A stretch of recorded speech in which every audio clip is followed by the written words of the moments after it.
Hey guys, Trickster here. Welcome back to Lucid 9. I think we are near the end of the game. I can swear we are. Alright. Almost blankly, I stand in the middle of the subway platform, phone swinging loosely from the edge of my fingers.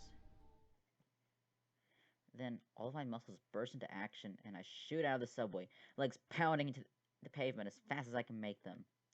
My lungs start to burn as the cold night air cuts into my throat like knives, but I'm forced to ignore it. Stoplights in the cross sections warn me to stop, but when I see a gap between the incoming cars, I bolt across for my life. Engines roar by and horns belt in full volume.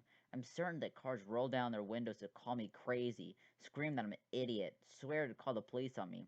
But I don't care. They're coming back from a long workday, or from grabbing fast food around the corner, or picking up their kid from martial arts or cram school. Meanwhile, there's a girl locked up somewhere knowing nothing except that the sickening fact that at any moment she might die. And yet on they go, fast food, martial arts, and cram school. The world blurs by in a haze of bright fluorescent colors until I finally grind to a halt at the entrance of the school. My heart feels as though it's slamming into my ribs, bruising itself until it bleeds. I'm forced to stop and lean against the gate, gulping desperately for air. 13 minutes. I only have 2 left. I press my sleeve against the sweat coating my brow, allowing myself time for one more deep breath. Then I sprint around the perimeter of the school, stopping by the shady back area where all the good kids stay clear of. Ground up cigarette butts lie scattered on the floor, and if I squint, I can catch the light gleam of empty needles in the grass. Oh, how safe. Well, maybe this school was a little less tidy than I first thought. As I neared the trash bin, I noticed a long, distinctly human-shaped figure leaning against a solid wall. Fine weather we're having. I expect the voice, but I don't expect the instinctive reaction that comes with it. My breath catches and my throat clogs, sending tears straight to my eyes, no matter how hard I try to keep them down. And Ryota steps into the moonlight, lips twisted into a lopsided grin. Out for a little light night exercise? I try to speak, but no sound passes my lips. I know what he's doing. I know what this is. A power play. I'm sweating, tired, disheveled, and likely very sleep deprived. Forced me to run here only gave him more of an advantage. And there's nothing I can do about it. Now, removal of gadgets, if you may. Wordlessly, I reach into my pocket and silently hand him my phone. I don't have any other choice. Turn out your pockets, pants, and jacket. I do so. You're, walk- you're walking evenly, so I doubt you're carrying anything in your shoes or your underwear. Come in. We're wasting enough time. How? We're the back of the... But then he touches the wall, and part of it slides away, and suddenly there's a keypad. He jabs a sequence of 6 digits into the keypad, waits, and the wall slides open. It's nothing like one of those mysterious puzzles of ancient architecture in video games, where the whole wall rumbles apart while the ground shakes and dust falls from the ceiling and a magical passage is revealed. Simply put, a door-shaped part of the wall swings open as if it was just a door painted to look like the wall, except the texture is somehow exactly the same. It's quiet. It's understated, and I would have never guessed in a million years that it was there. Ryota clocks my shock and only grins in response. Let me tell you something, kid. The janitor has to get in and out somehow to dump his trash. Hey, I remember that. Now, smooth little schools like this, they love to give the illusion that they're perfectly protected, impenetrable, walls in every direction, the only gates supervised by a card reader and cameras. But functionally speaking, you think that the janitor's gonna walk out the gates, all the way around the school, dump, go back all the way around, and through the gates? Of course not. That's sheer nonsense. Sheer nonsense. Something on the level of presuming that the janitor took everything to the land of missing socks. I knew that there had to be another way in, and, well, it took some searching. But that's how I found this. Why hadn't I thought of something like that? Why did it have to be Ryota? If you're trying to brag, I don't expect a red carpet award from me. What I'm trying to tell you, kid, is that even the richest school in all Isamu has a crappy security system. One man, outsmarted, just like this. To be fair, they probably weren't expecting a serial killer to be in their faculty. Ha! Sloppy work on their part. Let's go. The night isn't getting any younger, and nor am I. I don't think any school expects to have a serial killer on staff. He turns and slides into the corridor, moving so fluidly that his head stays perfectly even over the ground. I then notice that his careful steps render him virtually silent, like a predator hunting down a piece of injured prey. It's a simple matter of exiting the building, turning the corner, and entering the classroom complex. He leads me up the stairs to a second floor. He pulls open the door, lifting an eyebrow at me. I only stare inside the dim gloom, suddenly filled with dread. Everything could be a trap. Ryota could have already killed Rui. There are so many moving components to this encounter, so many potential things that could go completely wrong. I turn my gaze to Ryota, who only jerks his head at the door in a distinctly more impatient fashion. Impatience. I fell this nugget into the back portion of my mind that's still miraculously working. Then, with one deep breath, I enter the classroom. Uh-oh. Ryota follows straight behind me, announcing my appearance with a loud crow. And the delinquent arrives at last. He pushes up his sleeves as if he's getting ready for work, tossing his keys and phone on top of the desk, probably in an effort to unburden himself for whatever he has planned. I stop abruptly, my eyes roving frantically across the classroom, searching empty space. Huddled in the back corner of the room are two desolate figures tied firmly to their chairs. The first is a girl, the second is a boy. I don't recognize either of them. They look young, maybe in their first year. They're speechless, but even from where I sit, I can see the sweat rolling from their temples, dripping onto their necks, and their knees are clearly shaking. Oh shit, they're being held by a serial killer! Both of them absolutely terrified, innocent bystanders pulled into the sick, dastardly game. That's when Ryota abruptly pounds the handle of his knife against his desk, blasting my ears with a sudden sound. My heart instinctively jumps into my throat. He snickers quietly at the shock that must be evident on my face. Welcome, class. Hate to say it, but you're now in remedial session. Suffice to say, you've all screwed up in a big way, and it's my job to whip you back into shape. How I hate it, but someone in this snooty little elementary school has to smack the hands of the naughty ones. He suddenly whips to me, his eyes blazing fire, pointing the tip of his knife right at my chest. You! Why aren't you sitting down? Holy shit. I sit down, throat dry. Ryota's shoulders immediately relax. Good. That's exactly how I like it.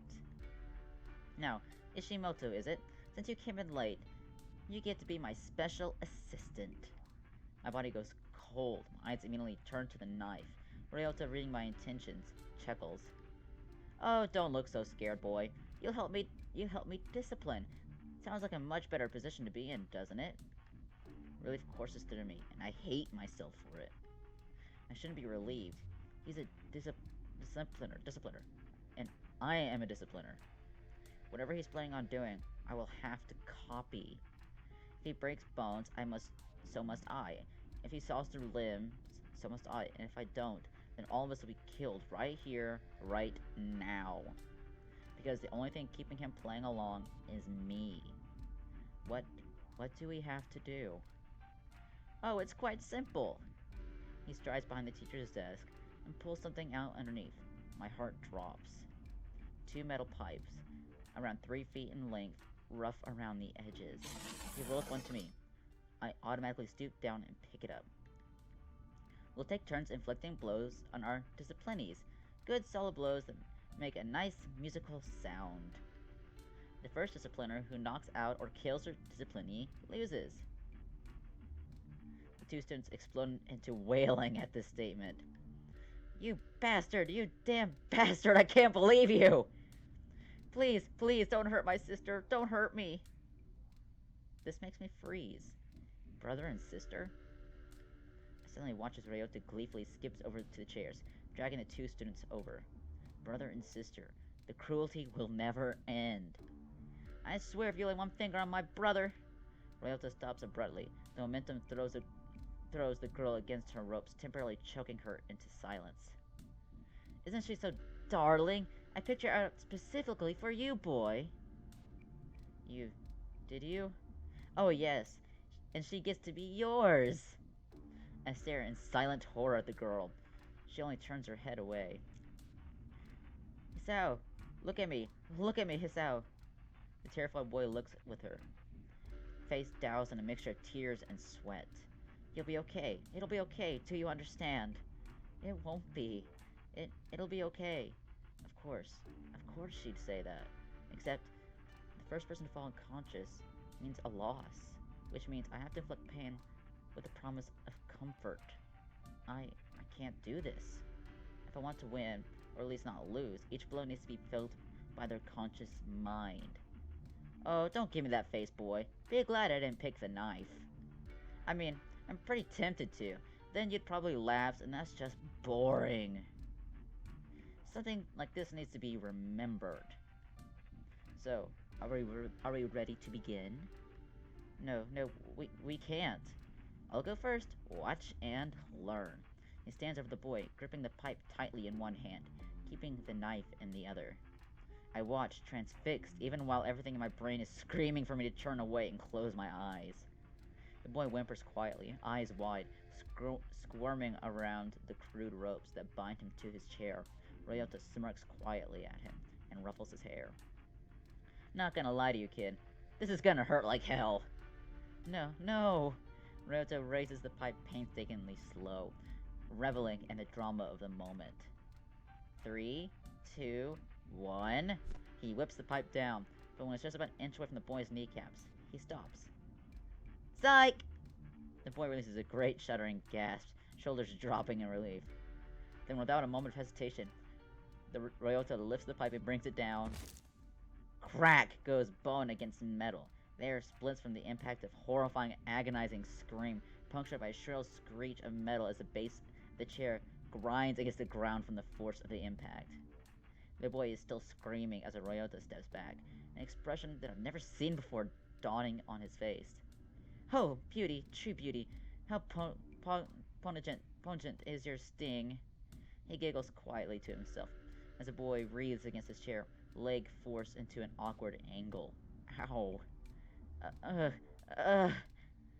Damn it! This can't go on. I can't let this go on. Then, there's just one thing to do. Well, your turn, boy. This is a nightmare with no awakening, a dark tunnel with no sign of light. What use is it? There's nothing left to wait for. It's better to end it quickly than prolong needless pain. I shouldn't have come here in the first place. I shouldn't have tried to fix anything. If only it remained unattached. If only if I'd stayed oblivious, none of this would have happened. I raised the pipe with certainty, hands cold but steady. It would have been better if I just stayed as a normal high school student, breezing past his final year of studies before the university exam. Alienated from this world of misery, I swing the pipe. The impact rushes assuredly into her skull, splitting it cleanly. She doesn't have time to scream. I strain, expecting to fear terror, guilt, fear. The only thing that overcomes me is a wave of nausea.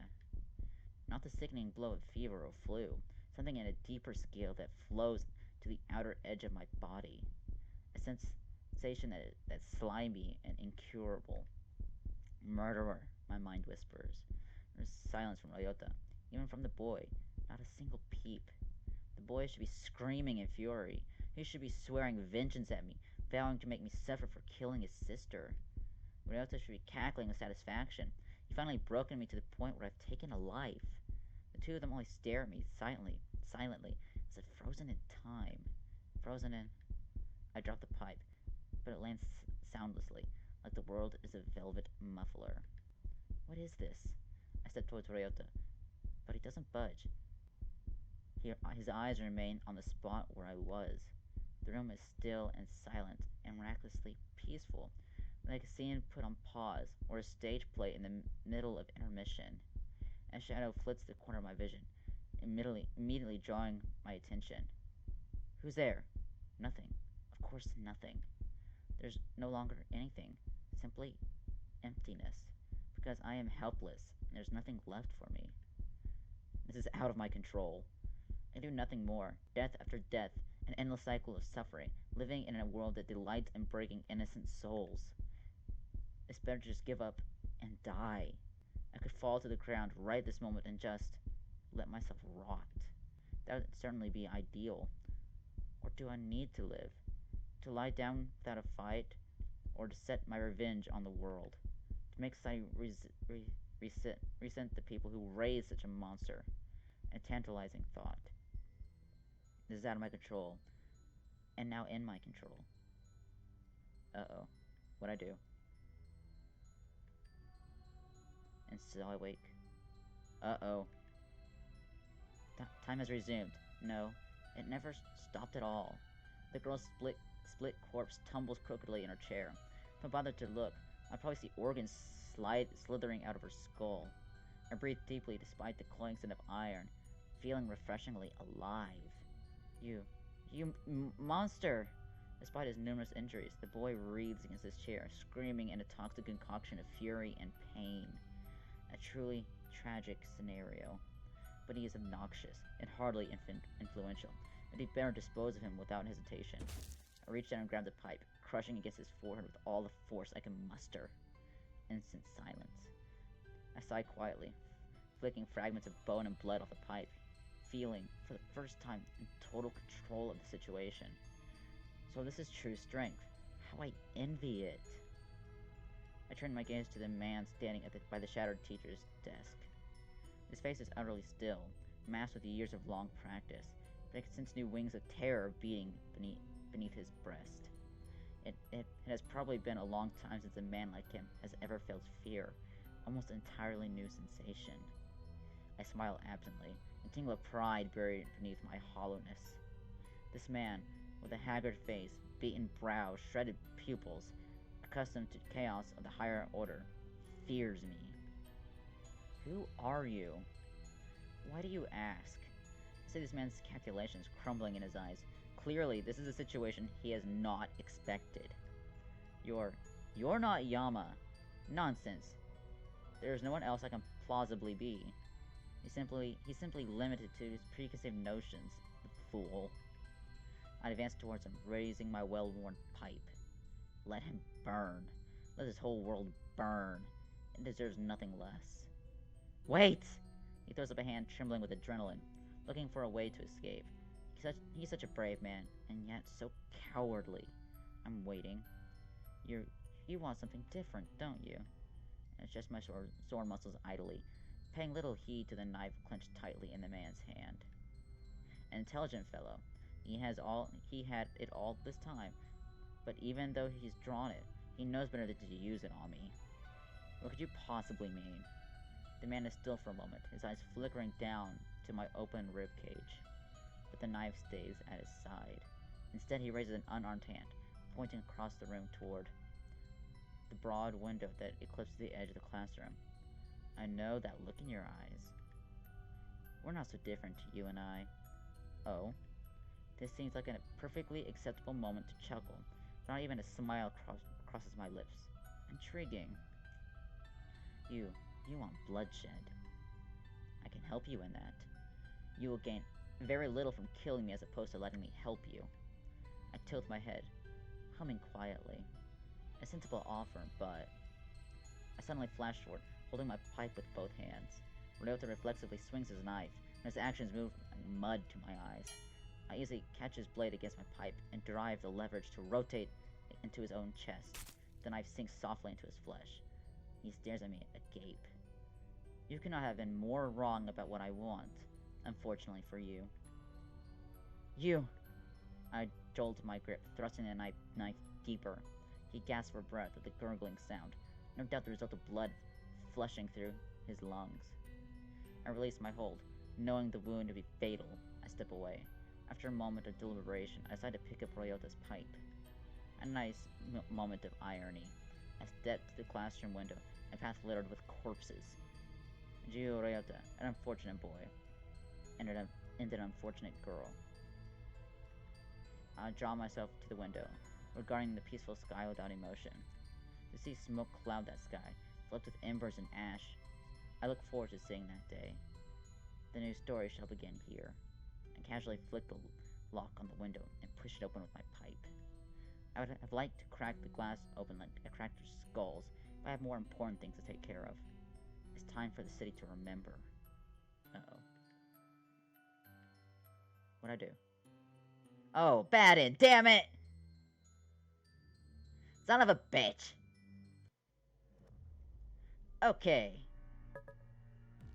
Well, I got the bad end. Son of a bitch. I'm actually gonna try kind of sort of get the good end. So I'm gonna try to see what happens if I get back up. Okay? So, I'll see you in the next one. Bye!